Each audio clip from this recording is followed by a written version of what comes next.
خطے کے تمام مسائل بیرونی طاقتوں کی مداخلت کا نتیجہ ہیں۔ عمان کے سلطان قابوس سے ملاقات میں قائد انقلاب اسلامی کی گفتگو۔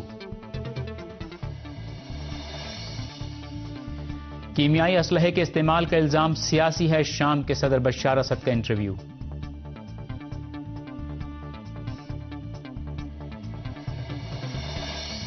افغانستان کے صدر حامد کرزئی کا دورہ پاکستان، وزیر اعظم نواز شریف سے ملاقات اور گفتگو۔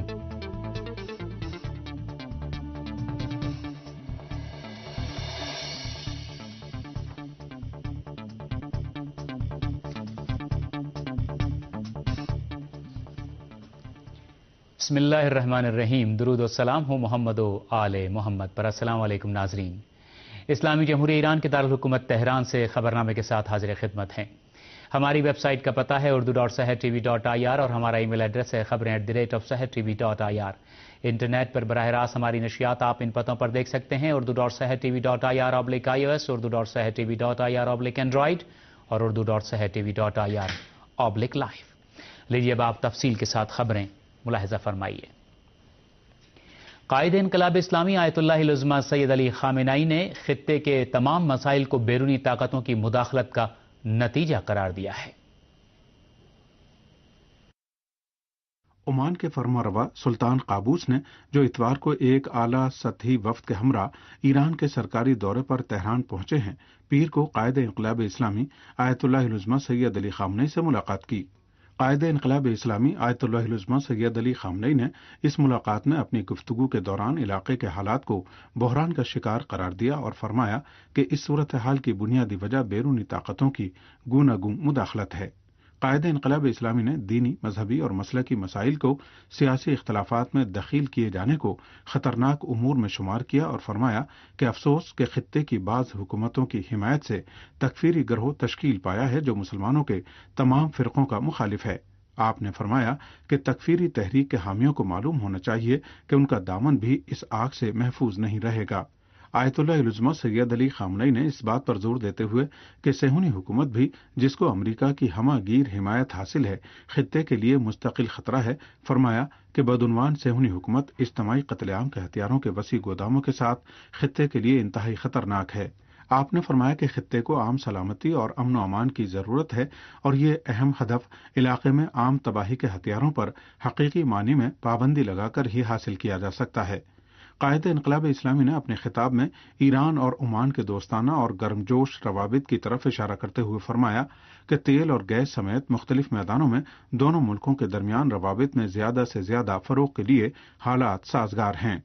عمان کے فرمانروا سلطان قابوس نے بھی قائد انقلاب اسلامی آیت اللہ العظمہ سید علی خامنہئی سے ملاقات پر خوشی کا اظہار کرتے ہوئے ایران اور عمان کے روابط کو تاریخی اور ثقافتی اہمیت کا حامل قرار دیا اور کہا کہ ایران کے صدر سے ملاقات میں اقتصاد، توانائی اور راہداری سمیت تمام شعبوں میں روابط میں زیادہ سے زیادہ فروغ کی راہوں کا جائزہ لیا گیا۔ انہوں نے علاقے کے حساس حالات اور صہیونی حکومت کے خطرے کے تعلق سے قائد انقلاب اسلامی آیت اللہ العظمہ سید علی خامنہئی کے بیان کردہ نکات کی اہمیت پر زور دیا اور کہا کہ ان حالات سے نکلنے کے لیے خطے کے عوام کی بھلائی کو نظر میں رکھنا اور علاقائی ملکوں کا تعاون ضروری ہے۔ اسلامی جمہوریہ ایران اور عمان کے وزرائے خارجہ نے خطے میں بڑھتی ہوئی انتہا پسندی اور کشیدگی پر سخت تشویش کا اظہار کرتے ہوئے موجودہ بحرانوں کے خاتمے کے لیے خطے کے ملکوں کے درمیان تعاون کے فروغ پر زور دیا ہے۔ عمان کے فرمانروا سلطان قابوس کی قیادت میں ایران کا دورہ کرنے والے عمان کے اعلیٰ سطحی سرکاری وفد میں شامل وزیر خارجہ یوسف بن علوی نے اتوار کی رات تہران میں اسلامی جمہوریہ ایران کے وزیر خارجہ محمد جواد ظریف سے ملاقات کی۔ اس ملاقات میں باہمی روابط کے ساتھ ہی خطے کی صورتحال بالخصوص مصر، شام، یمن، لبنان، تیونس اور بحرین کے حالات پر تبادلہ خیال کیا گیا۔ وزیر خارجہ محمد جواد ظریف نے خطے میں بدامنیوں اور بے ثباتی کو عوام کے مطالبات پر توجہ نہ دیے جانے، بیرونی مداخلت اور انتہا پسند گروہوں کے اقدامات کا نتیجہ قرار دیا جنہیں اسلام دشمن بیرونی طاقتوں کی حمایت حاصل ہے۔ انہوں نے کہا کہ آج جو حکومتیں انتہا پسند گروہوں کی حمایت کر رہی ہیں اور سمجھ رہی ہیں کہ وہ خود انتہا پسندی کے شر سے محفوظ رہیں گی، وہ غلطی پر ہیں، کیونکہ انتہا پسندی، بدامنی اور بے ثباتی کو سرحدوں کے اندر محصور نہیں کیا جا سکتا۔